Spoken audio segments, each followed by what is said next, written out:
Hello everyone, welcome back to my channel. কেমন আছো তোমরা? আশা করি খুব ভালো আছো, সুস্থ আছো। আমিও খুব ভালো আছি আর সুস্থই আছি। তো আবার একটা নতুন ভিডিওতে তোমাদের সবাইকে ওয়েলকাম জানাচ্ছি। তো সকাল যদি এখন নেই, টাইম হয়েছে 11টা, এখনও বাজেনি পুরোপুরি। তো রান্নাবান্না পুরো দমে চলছে। এদিকে ফ্যান বন্ধ করে দিলাম, এদিকেও হাওয়া দিচ্ছে আর ডাস্টবিন পোড়ানো হলো। প্রচুর কাগজপত্র জমেছিল, ওগুলো পোড়ালো। ছেলের ঘরের এক গাদা, ছেলে ওই কাগজ টাগজ যেটা সেটা ঘরে একটা বাস্কেট রাখা আছে, ওকে বলেছি ওখানে রাখতে। তো সেগুলো রেখেছে ও। যাই, কথা বললে হবে না, আবার পুড়ে যাবে, মাছ ভাজতে দিয়েছে। তো সেগুলো পোড়াতে হলো। ছেলের তো সময় নেই, তাই ছেলের বাবাকেই করতে হবে। আর একদিকে দিয়েছি মাংস আর একদিকে দিয়েছি মাছ। তো আজকে দুরকমই আমাকে রান্না করতে হবে, উপায় নেই। ফ্রিজে রাখবো সেরকম ফ্রিজে রাখার আর জায়গা নেই।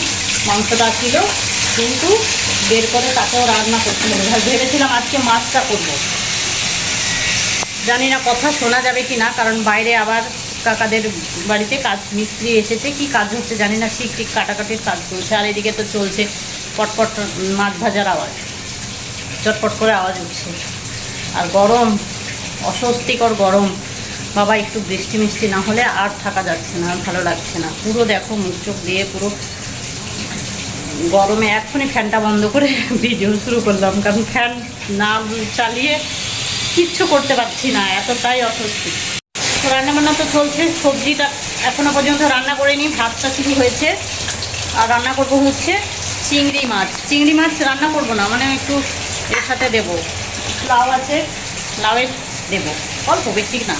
তো লাউটা কেটে কোথায় রাখলাম, ও ওদিকে রাখা আছে।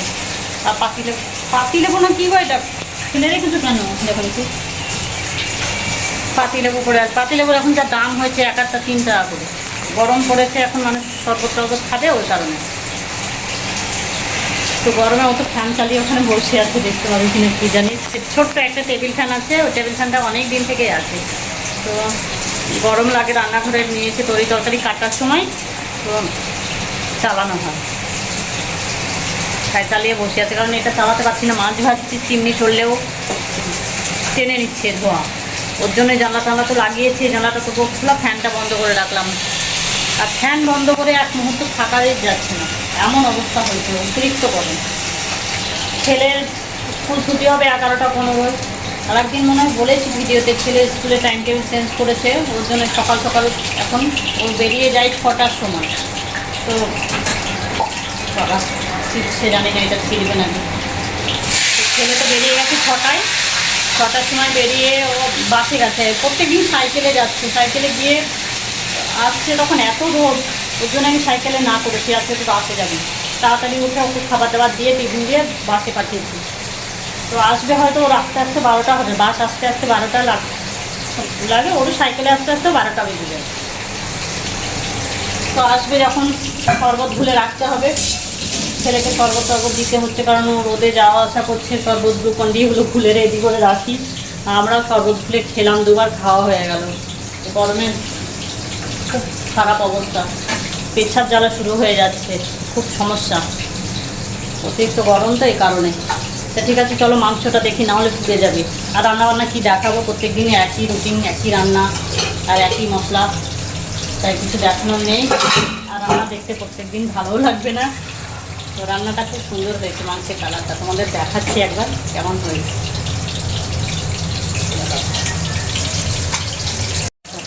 চিকেন কষা, আজকে কষা কষা তৈরি করব। এখানে মাছগুলো ভেজে রেখেছি, অল্প করলাম, কারণ চিকেনও করছি আবার মাছ, দুরকম তো উঠবে না। ঈশান তো হয়তো মাছ খাবে না, আমাদের খেতে হবে। আর এখানে দেখো চিংড়িও বেশিটাই রেখে দিলাম, অল্প একটু রেখে মানে করবো। লাউ যেহেতু অল্প, বেশি দিয়ে লাভ নেই। আর কত রকম মাছ করবো, ওর জন্যই অল্প চিংড়ি দিয়েছি। তো এই তেলে মাছের এটা হয়ে গেলেই তেলে চিংড়িটাও ভেজে নেবো, একটু লবণ আর হলুদ একটু মাখিয়ে রাখি। তো ঠিক আছে, চলো মাংসটা মনে হয় হয়ে যাবে, সেদ্ধ হয়ে গেছে। একটু গরম মশলা গুঁড়ো ছিটিয়ে দিয়ে নামিয়ে নেব। কালারটা যা সুন্দর এসেছে, দেখতে ভালোই লাগে। ঠিক আছে, পরে আবার কথা হবে। তো চলে এসেছি, দেখো এবারে মাছটা রান্না করে নেব। তো ভাবলাম চলো শেয়ার করি তোমাদের সঙ্গে, যখন রান্না করছি। তো দেখো দিয়ে দেবো এবারে পেঁয়াজ। তো যে তেলটা ছিল ওই তেলটার মধ্যে কিন্তু পেঁয়াজ দিলাম, এক্সট্রা তেল দিইনি। তো পেঁয়াজটা এবারে একটু সুন্দর করে নাড়াচাড়া করে ভালো করে লাল লাল করে ভেজে নেব। এই কারণেই যে লাল লাল করে না ভাজলে না মাছটা হবে না, মানে ভালো হবে না। কীভাবে করছি তোমরা দেখতে থাকো, আশা করি বুঝতে পারবে। তো দেখো মাছটা আমার পেঁয়াজটা আমার ভাজা হয়ে গেছে লাল লাল করে। তো গ্যাসটা আমি অফ করে দিয়েছিলাম, কারণ পেঁয়াজটা ঠান্ডা করতে হবে সেই কারণে, তেল আর পেঁয়াজটা যেহেতু আমি যে উপকরণগুলো মেশাবো ওর জন্যই। তো দেখো প্রথমে দিয়ে দিলাম আদা রসুনের রসটা, চিপে রসটা দিয়ে দিলাম। আদা রসুন বাটা কিন্তু দিইনি, শুধু রসটা দিলাম। তো অল্প একটু যেহেতু লাগবে তাই একটু চিপে হাতে করে দিয়ে দিলাম। তো এবারে কিন্তু গুঁড়ো মশলাগুলো সব মিশাবো, যেগুলো গুঁড়ো মশলা আছে, শুধু হলুদটা বাদে। তো হলুদ দিলেও তোমরা দিতে পারো, আমি কিন্তু এটাতে হলুদ মেশাইনি, যেহেতু মাছে হলুদ দিয়েই ভেজেছি সেই কারণে। তো দেখতেই পেলে কী কী গুঁড়ো মশলা দিলাম, হলুদ, জিরে গুঁড়ো, ধনে গুঁড়ো আর লঙ্কা গুঁড়ো আর স্বাদ মতো লবণ।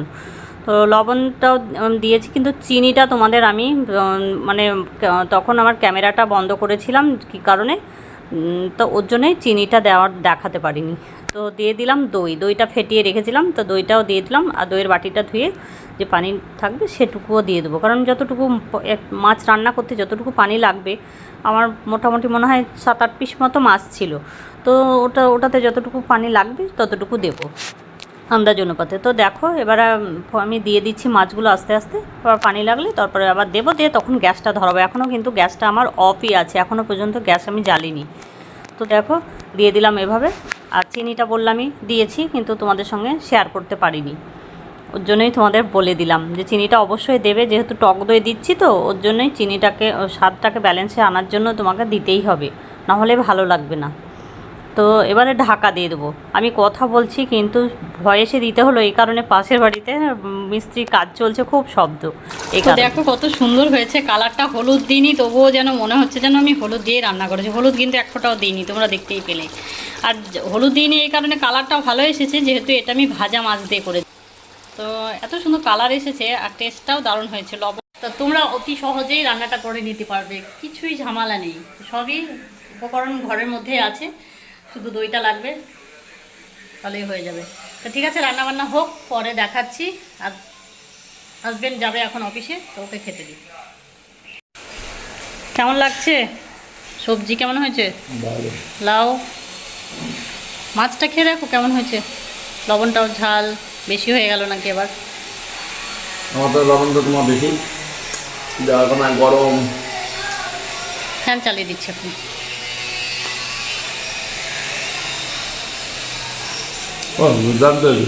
ভালো লাগছে? দেখি ছেলে এসে কেমন বলে।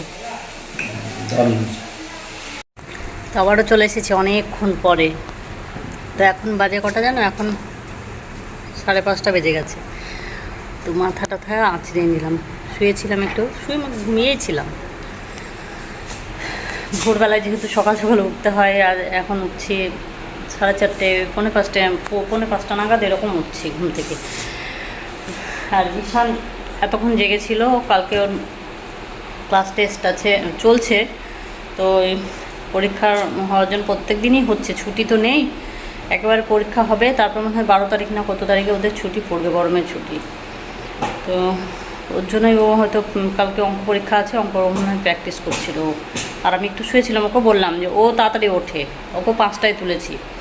তো যতই হোক একটু না ঘুমালে বা একটু শরীরটা না রেস্ট করলে শরীরে রাতেবেলায় এনার্জি লাগবে না, পড়তেও ভালো লাগবে না। এত গরম, একটু জানালাটা খুললাম, হাওয়াও নেই। তো ঘরে ফ্যান চলছে খুব জোর। তো এক্ষুনি গিয়ে শুয়েছে, ডাকলাম কিন্তু সাড়া পেলাম না, হয়তো ঘুম এসেছে। আর একটু শোক, 1 ঘন্টা খানিক, আবার ডেকে দেবো। তো দুপুরে পরে খাওয়ার এই রান্নাবান্না করার পরে তোমাদের সাথে যে কথা হয়েছিল, তারপরে আর ভিডিও অন করিনি। ঈশান আসলো, ঈশান আসার পরে আবার স্নান টান করলো, ওকে আবার খেতে দিলাম তাড়াতাড়ি করে, আমিও স্নান করে নিলাম, ঘর দোর মোছা। আর কথা বলা হয়নি। আর কথা বলবো কি, কারণ ফ্যান না হলে এতটুকু থাকতে পারছি না। আর ফ্যান চললে ভিডিও করা মানে অসম্ভব, কেমন একটা আওয়াজ উঠছে। ওর জন্য ফ্যান বন্ধ করে যে ভিডিও করব আর এনার্জি লাগছে না। এরকম ঘরে ফ্যান চলছে মনে হচ্ছে যেন ছুটি চলে যায়, কিন্তু যেভাবে ফ্যান চলছে যত জোরে, কিচ্ছু কথা শুনতে পাবে না, শাঁসা করবে। তো দেখি চাটা বানাতে হবে, কি খাবে দেখি, জিজ্ঞাসা করি। চা খাওয়ার থেকে এখন মনে হচ্ছে শরবত গুলে গুলে খাই সারাদিন। যা গরম পড়েছে আর কিছু করার নেই। এখনও হাওয়া ওঠেনি, হাওয়াটা উঠবে ঠিক 6টা পার হয়ে যাবে, 6:30টার দিকে, 6:30 7টার দিকে তখন হাওয়াটা ওঠে। এখন রোদটা মানে শুধু এখন বন্ধ হয়েছে, তাপটা বন্ধ হয়েছে বলে এখন কোনো গাছের পাতা একদম নড়ছেই না, একেবারে স্টপ হয়ে আছে। তো দেখি, কালকে খুব সুন্দর রাতে হাওয়া দিচ্ছিল। কোথায় বললো মেদিনীপুরের ওদিকে মনে হয় যে বৃষ্টি হয়েছে, তাই বললো আমার বর বললো। কিন্তু কালকে যে হাওয়া দিচ্ছে, এমনি হাওয়া দেয় প্রত্যেক দিনই একটু একটু করে দেখি হাওয়া আসে, কিন্তু কালকের হাওয়াটা একটু অন্যরকম ছিল। ভাবছি কোথাও মনে হয় ঝড় বৃষ্টি হয়েছে, যেন এরকম ঠান্ডা হাওয়া ঝড় বৃষ্টি না হলে হয় না সচরাচর। তো বলছে আজকে, বলছে হ্যাঁ তুমি ঠিকই বলছিলে, হয়তো ওই হয়েছে ওইদিকেই, ওর জন্যই ঠান্ডা হাওয়া আসছিল। তো খুব ভালো লাগছিলো, কালকে সন্ধ্যেটা বেশ ভালোই কেটেছে রাতটা। কিন্তু ঘরের ভেতরে সেই গরম, ঘরের ভেতরে ওই হাওয়া ঢোকে না, জানালা দিয়ে যতটুকু ঢুকছে, তারপরে আবার মশার উপদ্রব এইসবই চলছে। তার কি করা যাবে, এভাবেই বেঁচে থাকতে হবে মশা মাছি নিয়ে, পোকামাকড়ের সাথে, তাছাড়া উপায় নেই। বাবারে কি গরম। তো ঠিক আছে, এই গরমে আর কথা বলতে পারছি না, পরে কথা হবে। ঈশানকে দেখি ডাকি। তো খাওয়া দাওয়া করে রাতের বেলায় কটা বাজে এখন, 10টা 15 বাজে। তো আমাদের খাওয়া দাওয়া সব কমপ্লিট। রাতে বাসন কোসন সব ধোয়া কমপ্লিট, বেশি না, একদম পুরোপুরি ফাঁকা। কারণ বাসন কোসন কিছুই রাখি না, ভোরে উঠে যেহেতু আবার যুদ্ধে নামতে হবে, ওর জন্য সব কিছু ধুয়ে পরিষ্কার করে এখনই ব্রাশ করলাম, মুখে জল দিয়ে ধুলাম, মনে হচ্ছে ঠান্ডা হলো। কিন্তু কিছু এখন মুখে ক্রিম লাগাবো না, এখন গা ধুয়ে ফেলতে হবে। অবস্থাটা দেখো, থালা বাসন ধুয়ে একদম পুরো ভিজে গেছি। তো একটু স্নানটা করবো, মাথা যদিও ভিজাবো না, শুধু গাটা ধোবো, না হলে আর শান্তি নেই। ঈশান প্রত্যেকদিন স্নান করে, আমি প্রত্যেকদিন করি না। আমার কালকে হঠাৎ এই সাইডটা পুরো ব্যথা, গলা হাঁ করে দেখলাম টনসিলের এই জায়গাটা মানে একটা ফুসকুড়ি মতন হয়েছে। তো আবার অ্যান্টিবায়োটিক নিয়ে আসা করিয়েছি, তো আজকে এখনও খাইনি, গলা ব্যথা আছে। সেরকমভাবে ঠান্ডা জলও মিশিয়ে খাচ্ছি না, বোতলের জল গরম হয়ে যাচ্ছে, খাওয়াও যাচ্ছে না। একটু ঠান্ডা জল মিশাচ্ছি, তখন মনে হচ্ছে একটু শান্তি। আর শরবত তো ঘুলে খাচ্ছি, তবে আজকে পরিমাণে মানে ঠান্ডা এই মেশানো জলটা একটু কম খেয়েছি, এমনি বোতলের যা থাকছে ওটাই খাচ্ছি। দেখো চুলটা ফুলে গেছে, তাই তো এত গরম আর সহ্য হচ্ছে না। তো দুধটা গরম হলেই যাব, দুধটা ফুলে উঠে পড়ে যাচ্ছে, একটু চোখেটা আড়াল হলেই তাই। তো যাই দেখি, স্নান করে তারপরে শান্তি করে শুবার। বিকেল থেকে যে কথা বলবো, ভালো করে কথাও সেরকমভাবে বলিনি, তোমাদের সঙ্গে অল্প একটু কথা বলেছি। দেখো দুধটা ফুলছে না, তো কথা বলেই ওষুধ খেতে হলো। মাথায় অতিরিক্ত যন্ত্রণা শুরু হয়ে গেছিলো, জানি না কী কারণে, বুঝতে পারছি না, এর জন্য, গরমের জন্য নাকি আসলে ঘুমও রাতে বেলায় ভালো করে হচ্ছে না। ঈশানের ওই স্কুল ওই চত্বরে পড়ে, আর গরমের জন্য জানি না কী কারণে কালকে রাতেবেলায় বারবার ঘুম ভেঙে যাচ্ছিল, ঘুম হয়নি। তো এই কারণে হয়তো দুপুরবেলা শুয়েছি, কিন্তু শুয়েও শান্তি হয়নি, মনে হচ্ছে যেন মাথাটা ধরে গেল, শোয়াটাই ভুল হলো, এটাই মনে হচ্ছে।